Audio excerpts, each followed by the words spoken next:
வணக்கம். இது உங்கள் தமிழ் சேனல். இன்னைக்கு நம்ம பார்க்க போறது ஒரு மிக மிக பயனுள்ள ஒரு செய்தியை பற்றி பார்க்க போகிறோம்.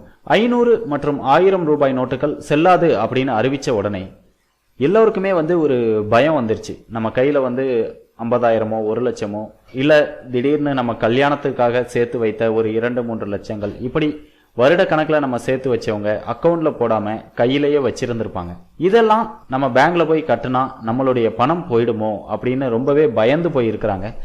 இவங்களுடைய பயத்திற்கு எல்லாமே ஒரு செய்தி கூட வெளிவந்தது. ரூபாய் 2.5 லட்சத்துக்கு மேல செலுத்தினாலே வரி மற்றும் 200% அபராதம் அப்படின்னு செய்தி வெளிவந்தது.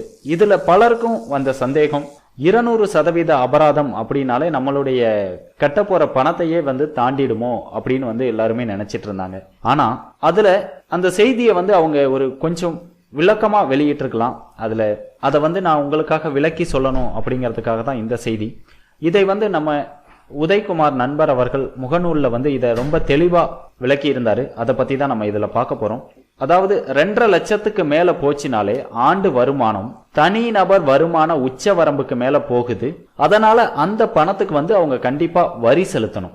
இப்படி 2.5 லட்சத்துக்கு மேல செலுத்தப்படும் நபர் இதுவரை வருமான வரியே அவங்க கட்டல அப்படின்னா அவங்க அந்த வரம்புக்கு மேல செலுத்தும் போது செலுத்தக்கூடிய தொகைக்கு ஏற்ப வருமான வரி மட்டும் பிடித்து கொள்ளப்படும். அதாவது 2.5 லட்சத்துக்கு மேல அவங்க எவ்வளவு பணம் அவங்க பேங்க் அக்கவுண்ட்ல போடுறாங்களோ அந்த பணத்துக்கு மட்டும் வருமான வரி ஸ்லாப் படி அதுக்கு வருமான வரி பிடித்து கொள்ளப்படும். ஆனா ஏற்கனவே ஒரு குறிப்பிட்ட பணத்துக்கு நீங்க ஆண்டுதோறும் வருமான வரி கணக்கு தாக்கல் செஞ்சு அதுக்காக வருமான வரி கட்டிக்கிட்டு வரீங்க. அந்த தொகைக்கு மேலாக நீங்க பல மடங்குகளை டெபாசிட்டா இப்போ செலுத்த போறீங்க அப்படின்னா அவங்களுக்கு மட்டும் ஏற்கனவே செலுத்தப்பட்ட வருமான வரியை விட 200% கூடுதலாக வசூலிக்கப்படும் அப்படிங்கறதுதான் இந்த அறிவிப்பு. இந்த செய்தியில சிலர் ரொம்பவே குழம்பி போயிருக்கிறாங்க. செலுத்துற தொகைக்கு மேல 200%னா அந்த அபராத தொகைக்கு நாம எங்க போகிறதுங்கிறது தான். எவ்வளவு பணம் வங்கியில் டெபாசிட் செய்தாலும் குறைந்தபட்சம் 10% இருந்து அதிகபட்சமா 40% வரை வருமான வரி பிடித்தம் செய்யப்படும். இதுல எந்த ஒரு மாற்றமும் இருப்பதா இதுவரைக்கும் தெரியல.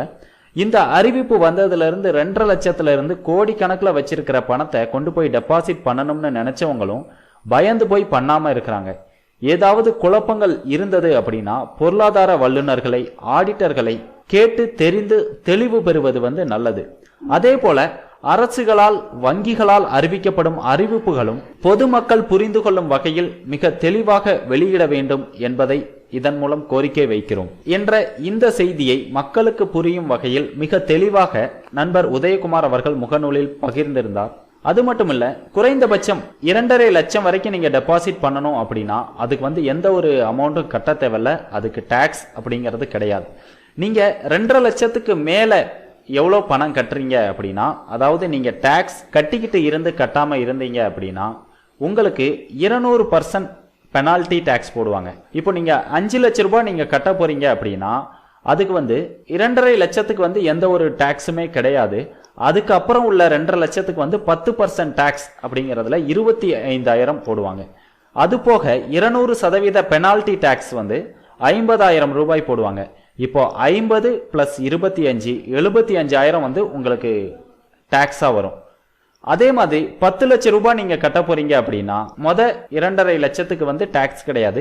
அதுக்கப்புறம் உள்ள 2.5 லட்சம், அதாவது 2.5 லட்சத்துல இருந்து 5 லட்சம் வரைக்கும் 10% டாக்ஸ், அதுல 25,000 வரும். அதுக்கடுத்து 5 லட்சத்துல இருந்து 10 லட்சம் வரைக்கும் 20% டாக்ஸ், அதுக்கு 1 லட்சம் ரூபாய் வரும். மொத்த டாக்ஸ் பாத்தீங்கன்னா 1,25,000 வரும். அதுக்கு 200% பெனால்டி 2.5 லட்சம் வரும். மொத்தம் 3,75,000 இதற்கு நீங்க வருமான வரி செலுத்த வேண்டி வரும். இதற்கு மேல என்னென்ன தொகைக்கு எவ்வளவு கட்டணுங்கிறது உங்களுக்கு இந்த வீடியோல காட்டப்பட்ட புகைப்படத்திலே மிக தெளிவாக கொடுக்கப்பட்டு இருக்கிறது. அது மட்டும் இல்லாம இந்த புகைப்படம் வாட்ஸ்அப்ல மிக வேகமா பரவிட்டு வருது. நீங்க அதை பார்த்தும் புரிஞ்சுக்கலாம். அதனால தேவையில்லாத குழப்பங்களோ இல்ல சந்தேகமோ உங்களுக்கு வரக்கூடாது என்பதற்காகத்தான் இந்த வீடியோ. முடிந்த அளவு இந்த செய்தியை அனைவரிடமும் பகிர்ந்து பயத்துடன் இருப்பவர்களை தெளிவுபடுத்துங்கள். தேவையில்லாத சந்தேகங்கள் வேண்டாம். உங்களிடம் இருக்கும் பணம் கருப்பு பணமாக இருந்தாலும் அதற்கான சரியான வரியை செலுத்திவிட்டு வங்கியில் அதை செலுத்தி விடுங்கள். மேலும் இது போன்ற பல பயனுள்ள வீடியோக்களை பார்த்து அறிந்து கொள்ள யூடியூப் தமிழ் சேனலை சப்ஸ்கிரைப் செய்யுங்கள்.